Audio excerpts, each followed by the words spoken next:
Karil pinuri ng mga netizens sa kanyang kagandahang loob, umani ng suporta mula sa netizens si Karil matapos ang muling pagkikita nila ni Dingdong Dantes sa It's Showtime. Muling binalikan ng publiko ang kontrobersyal na love triangle na umano'y naging ugat ng hiwalayan ni Dingdong at Karil noon. Sa muling pagkikita ni Dingdong Dantes at Karil, lumitaw muli ang lumang issue, ngunit ang reaksyon ni Karil ang naging tunay na sentro ng usapan. Ipinakita niya kung paanong ang isang babae ay kayang humarap sa masalimuot na nakaraan ng may dignidad at katahimikan. Para sa netizens, siya ang tunay na panalo at may class. Sabi pa ni Karil sa panayam sa kanya noon, "Sa dami ng mga pinagdaanan ko, natutunan ko na hindi mo kailangang sumagot sa bawat issue.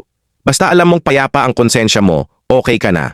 At dagdag pa nito, "Hindi ako perpekto, pero pinili kong maging mabuti kahit masakit. Mas mahalaga sa akin ang katahimikan kaysa kaguluhan." Komento pa ng netizens, "Mula noon pa, alam na ng lahat kung sino ang tunay na naging rason ng breakup. Kaya saludo kami kay Karil, tahimik pero matatag."